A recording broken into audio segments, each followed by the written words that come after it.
The most dangerous attacker doesn't break down your door. They get an employee to open it with one convincing email. We spend fortunes on firewalls and encryption, and then someone clicks a link, and all of it is bypassed in a single second. To defend a system, you first have to understand exactly how it gets attacked. In this video, the threats and attacks every organization faces, and the ISC exam expects you to name on site. Welcome back.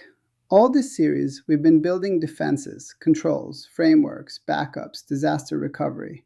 Now we turn around and look at what we've been defending against, the threats themselves. I'm Professor Lamptey.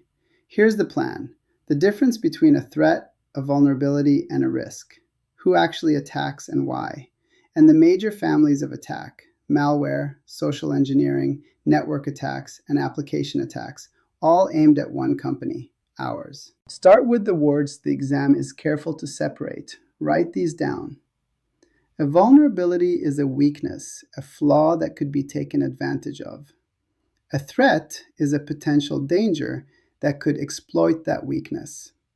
An exploit is the actual act or tool that does it. And risk is the likelihood of a threat hitting a vulnerability, combined with the impact if it does. Picture our company's building. An unlocked door is the vulnerability. A burglar in the neighborhood is the threat. Actually walking through that door is the exploit. And the risk is how likely that is times how much you'd lose. Fix the weakness and the threat has nothing to use. So who are these attackers? They range widely. Script kiddies, amateurs using tools they didn't build, for the thrill. Cyber criminals and organized crime, in it for money. And the biggest group, hacktivists, driven by a cause or ideology. Nation states, sophisticated, well-funded, after espionage or disruption. And insiders, employees, whether malicious or simply careless. Their motives are money, ideology, espionage, or a grudge. Knowing who might target our company and why shapes how we defend it. A bank fears organized crime. A government agency fears nation states. Now the attacks themselves. Family 1, malware, meaning malicious software. Know these by their differences. A virus attaches to a file and needs a person to run it to spread. A worm is worse. It self-replicates and spreads across the network on its own. No clicking required.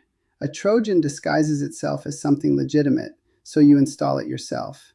Spyware hides and secretly monitors what you do. And ransomware, the one making headlines, encrypts our company's files and demands payment to unlock them. The exam loves the virus versus worm distinction. A virus needs you to act. A worm spreads by itself. Remember that one. Family 2 is the most important because it beats every technical control, social engineering, attacking the human instead of the machine.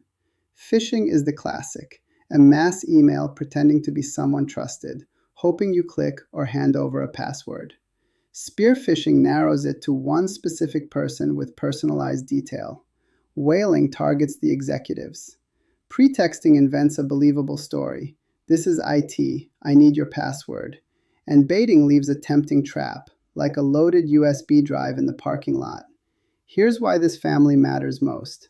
Our company can have perfect firewalls, and one employee fooled by a convincing email hands the attacker the keys. People are the largest attack surface, which is why security awareness training is a real control, not a nicety. Family 3, network attacks, going after the connections themselves.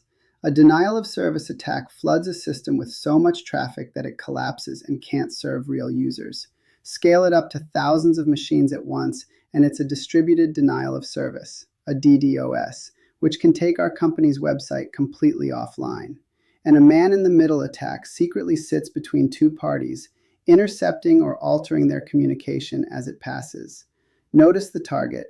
A DDoS doesn't steal data, it destroys availability.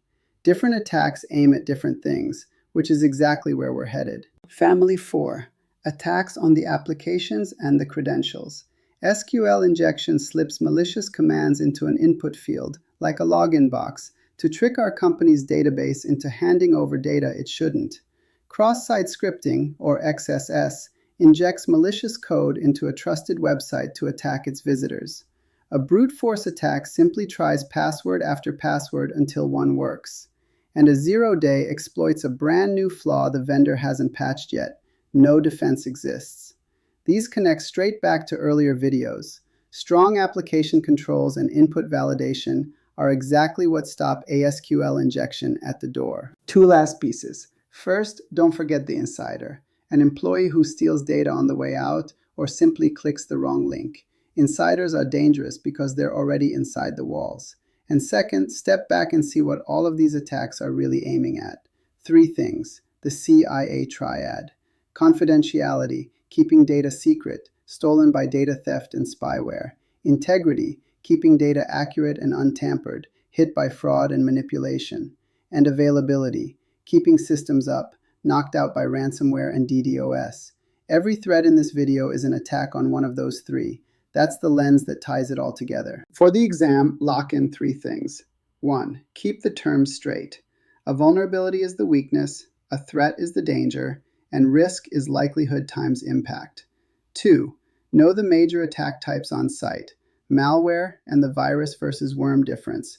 Social engineering and phishing. DOS and DDoS. SQL injection. And that social engineering is the #1 way in. 3.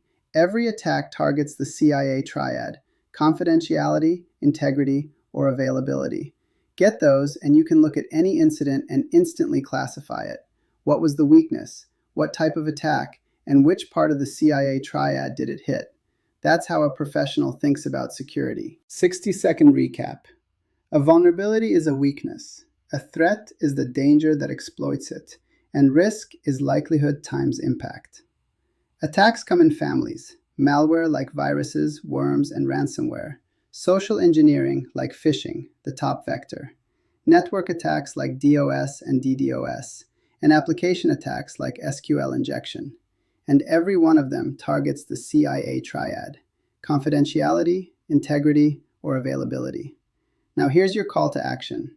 If this made cyber threats finally click, hit that subscribe button so these ISC lessons come straight to you. Give the video a like to help another student find it, and drop a comment telling me which attack you'd least want to face. I read every one. Next, we flip to defense, how you find these weaknesses before attackers do and respond when they strike. Security testing and incident response. Study hard, and I'll see you in the next one.